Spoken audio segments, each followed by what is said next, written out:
So hi everybody, can you hear me?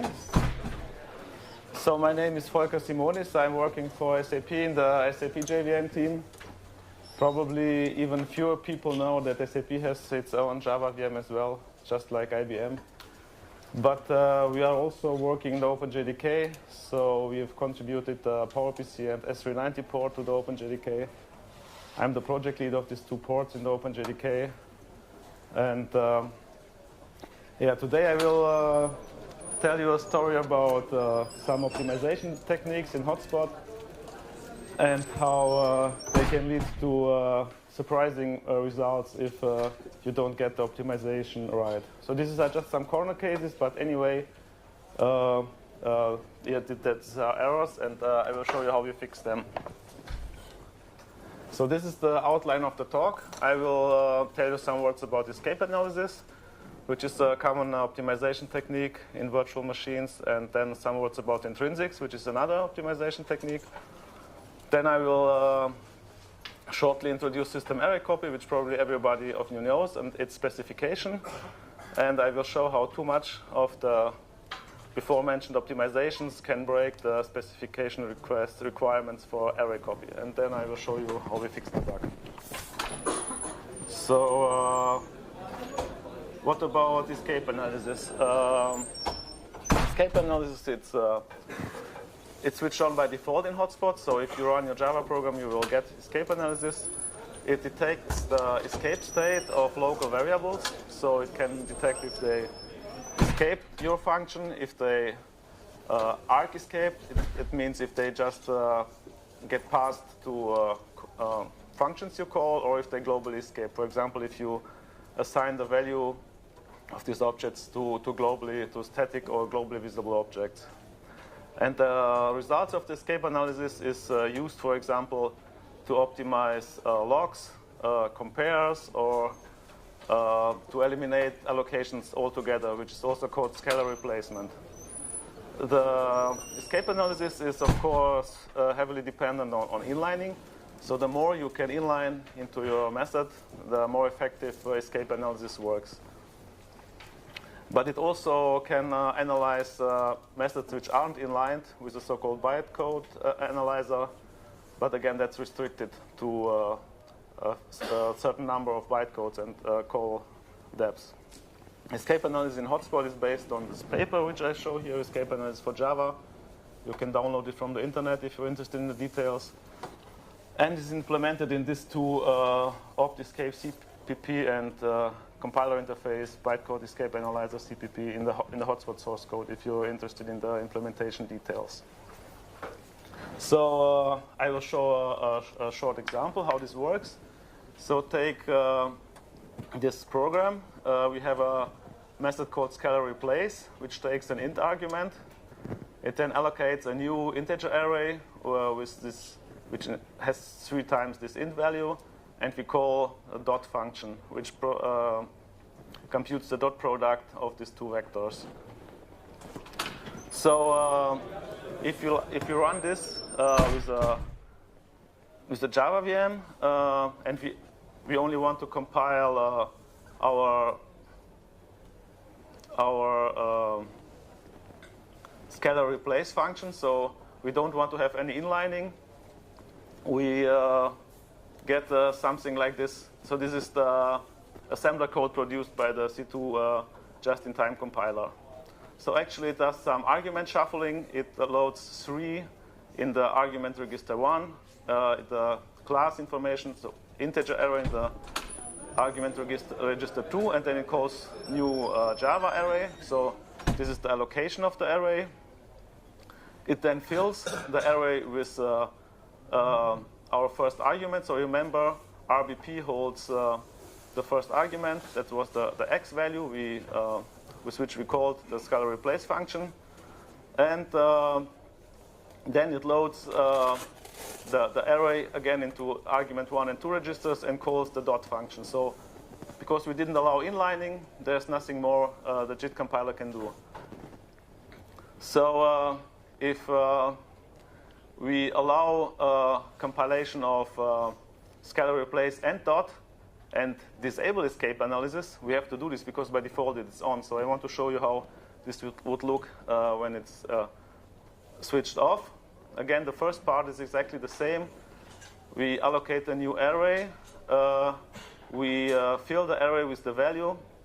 And then because we have inlined the dot function, all the computation is done in place. So we multiply the input value, and then we add it 3 times to array x. And array x, incidentally, is also the return register. So that's basically it. So, of course, through inlining, the method got faster because we saved one method call. So now we enable escape analysis and eliminate allocations, which is, as I told you before, actually enabled by default. I just put these options here to emphasize that fact.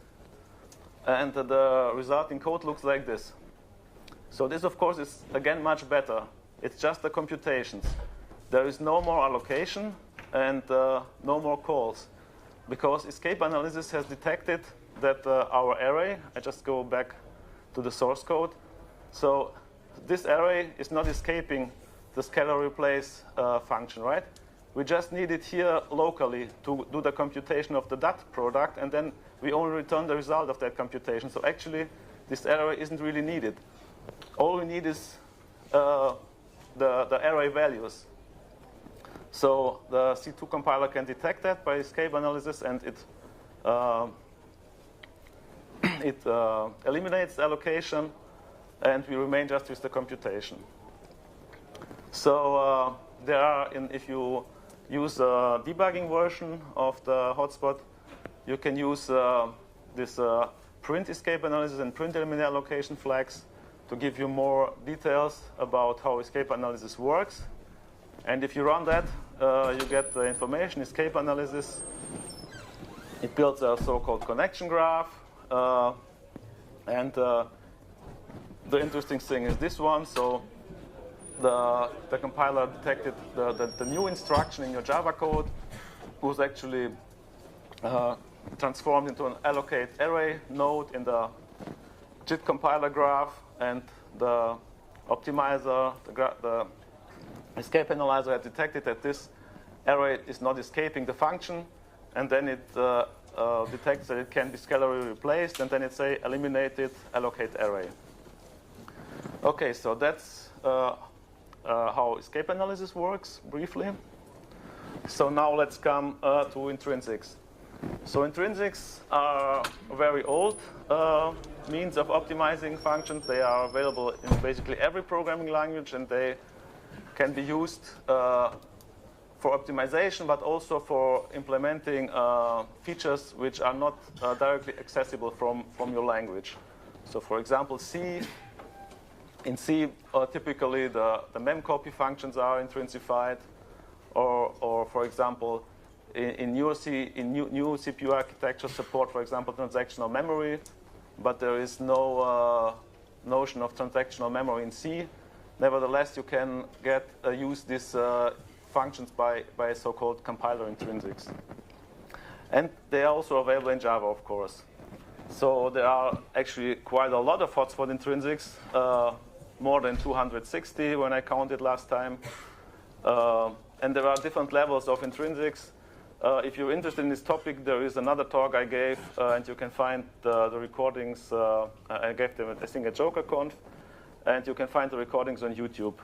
I don't want to go into the details here. I will just give you some examples how it works. So when you, for example, look at the system array copy function, which is Java lang system array copy, if you look at the source code in system.java, you will see that array copy is defined as follows. So this is the array copy function you need. You all know, and it has this annotation. This is new in Java 9, hotspot intrinsic candidate. So this means that the hotspot may intrinsify this method. By the way, it's native. It's native since, I think, since the very beginning of Java. I just checked with Java 1.1. It was the oldest version I could download, and it was native from the beginning, I think. Probably because in the very beginning, the developers thought that it's worth doing this in native code. I think today could just as well be done in Java because the JIT compilers got much better. But nevertheless, it's still maybe interesting to intrinsify this, and we will see why. And the implementation of this native function, it's a usual JNI function. It takes the JNI environment, JObject. It takes the objects as JObjects. And of course, calling a JNI function has a certain overhead. So this is the implementation. It just does some basic checks if the arguments are 0 and throws null pointer exception, and otherwise calls the copy implementation of one of the classes. So let's see an example. Let's say we have this array copy function, which we've defined ourselves. It takes integer array as source and another integer array as destination. And then we just call system array copy from source to destination. From the source array, we will start at index 0 and copy to destination array at index 0, and we will copy 8 elements.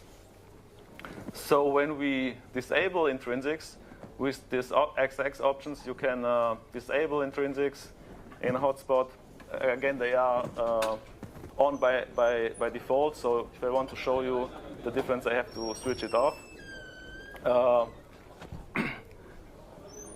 We will see the machine code which gets generated. And again, there is just some argument shuffling here because our function gets the arrays in different places than are needed later on for calling system array copy. So we just shuffle the arguments around, enter 0 and 8 for the specific arguments of array copy, and then we do a call, a static call to Java lang system array copy. And this will end up in a JNI call later on. So now let's see if what happens when we use intrinsics.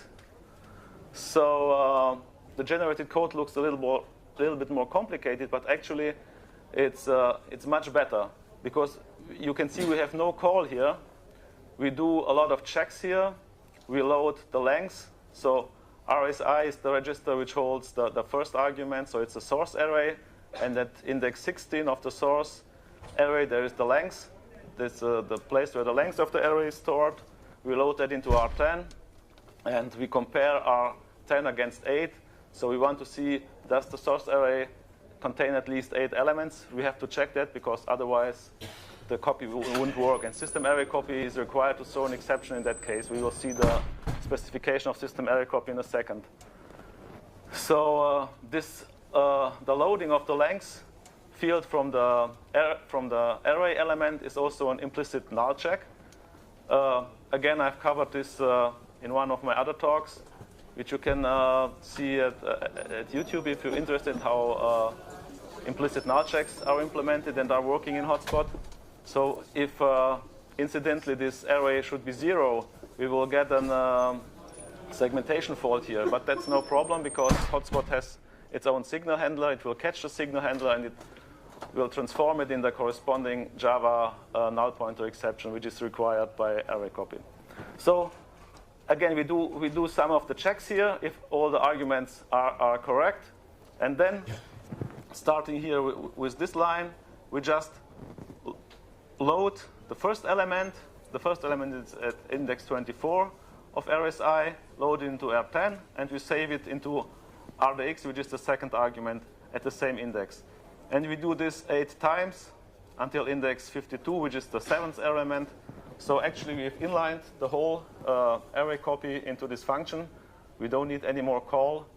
And that could be done even more optimizations. For example, we could use vector instructions or even more fancy stuff. But that's actually how the usage of intrinsics has optimized system array copy. Okay, so now to system array copy specification. It says something like the following. If one of the following conditions is true, an index out of bound exception is thrown. So if the length argument is negative, system array copy has to throw an index out of bound exceptions. So that's very easy to understand. So now let's look at the following test. We have an array copy 4 function, which takes a source integer array and the length. And we will call system array copy, and copy from this source array from index 3 into a newly created integer array with 8 elements at index 5, and we will copy length elements. If this copy succeeds, we just return false. If for some reason we will get an index out of bound exception, for example, if this length is too small or too big, we will return true.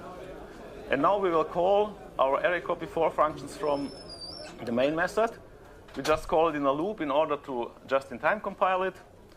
And we call array_copy with a source array, which is 128 integers long, and we copy -1 elements.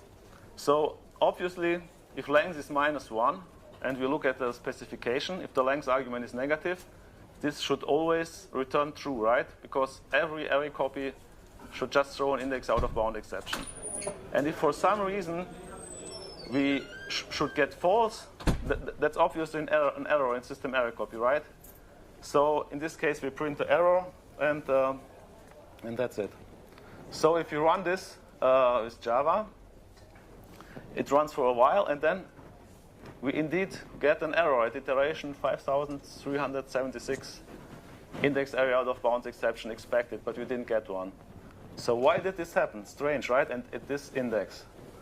So maybe you know that this could be related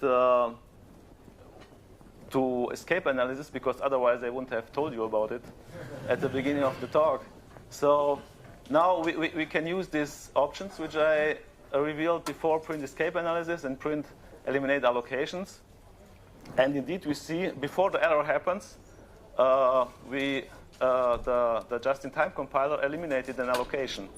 And when we go back to the example, we see that here in our array copy function, we allocate this integer array, but this array doesn't escape. So actually, the JIT compiler can eliminate it, right? Because we don't need it. So, and this also explains a little bit this strange index number, because Hotspot has something called tiered compilation. So first it runs in interpreted mode. Then after a method gets hot, it gets compiled with the tier 1, so-called C1 compiler. And after that method gets hot again, it gets compiled with C2. And escape analysis is only supported in the C2 server compiler. So that's why we get this error only in the 5000th iteration, because obviously the interpreter and the C1 compiler, they run our program correctly and always return the index out of bound exception. So we could now try to disable the array copy intrinsics and run the example again, and wonder, it works. So if we disable eliminate allocation, again the example will succeed. So this has to do, the error must be related to escape analysis and intrinsics. So let's see what codes get generated. Again, we see that we have some checks here, but the generated code doesn't contain any check for length being 0. It checks that source length is smaller than source position plus length, and it checks that the source argument isn't 0 and all kind of stuff, but it doesn't check for 0, for length being smaller than 0. So that's obviously an error. So this is the most complicated slide of this talk. This is how the compiler works in Hotspot. So the C2 compiler, it starts to parse the bytecode of your method, and then it parses the blocks, and it parses the calls. And when it sees the call to system array copy, it checks for every function, it checks if it can be intrinsified. So if system array copy we saw it can be intrinsified, it tries to inline it, and it inlines array copy. And instead of creating a call node, it creates an array copy node, which will be later on replaced directly by machine instructions. At the later stage, in the so-called optimization stage, we run the escape analyzer, and the escape analyzer recognizes that it's possible to eliminate an allocation. it eliminates it, and it also eliminate allocate nodes. Yeah, it eliminates the allocation node, and even later on, it processes the user of these allocation nodes, because obviously when we eliminate allocations, all the users of the allocation can be eliminated as well.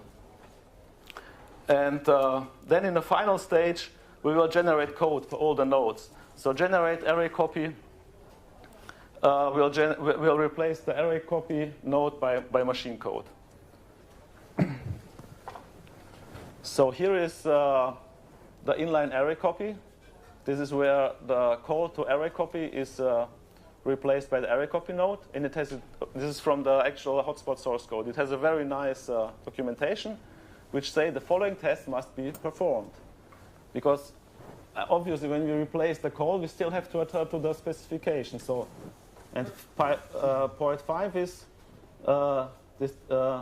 point 6 is the length must not be negative.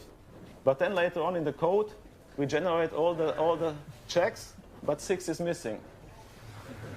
Strange, right? So it's actually not that bad as you may think, because here in generate array copy, that's where actually the code is generated, we have 6.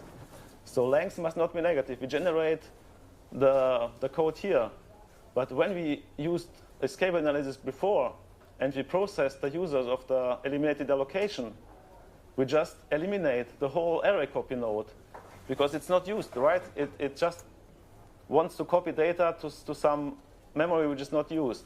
So the whole array copy node is eliminated, and we don't even generate code for it. So we don't have this check anymore. So that's actually the error. So just to repeat, when we eliminate here we create the array copy node, here we eliminate it, and here we want to create the last check, which was missing here. So obviously, intrinsification is a very old optimization technique, and it's in hotspots since a long time. Later on, escape analysis was added, and it just didn't take into consideration this combination. And actually, this code is used for also for other parts to generate array copy, also for object clone and things like that. So that's probably why at one point in time it was a benefit to move this check to this later stage. So the fix is actually easy. Naively, we would just add it here, but then it may happen that we have 2 times the check. We have it 1 time here, and if we don't eliminate the array copy, we have the same check a second time here. So we did it a little bit more smarter. We extended the array copy node and added a flag to say we add this check for length or not. And when we generate code, we just ask, is the check already been generated or not? And we only generate it if needed.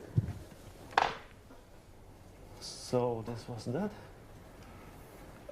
I think I'm running out of time. The funny thing I just want to mention is when I was fixing this bug, I did wrote, like every good program, I did wrote some regression tests. And incidentally, I found another bug in the C1 compiler for this specification here. So if the source argument refers to an array of primitive component type, and the dest array refers to an array of reference component type, you should throw an array store exception, right? So I just throw this very fast. This is a variation of the array copy. For example, here we don't take an int array as source, but just an object. And we again copy source to object with length. And when we call this with an int array, obviously it's not possible to copy integers to objects. And usually this check works, but if you call this with zero length, there is a shortcut in the generation of this array copy node, which say, okay, if the length is 0, I don't have to do all this fancy checks anymore. So it's the same example. If you run it, we will get an array store exception already in iteration 256, because this is already in a C1 generated code, which happens much faster. If you run it in interpreted mode, no error happens. If we switch off tiered compilation, so only the C2 compiler will run, again, we get we get no error. So this way you can find out if errors are related to interpreter, C1 compiler, C2 compiler. So this is here the code where this check is generated. So check if negative. We check here if the length, we do a check for length. If the length is less than 0, we jump to an error stub.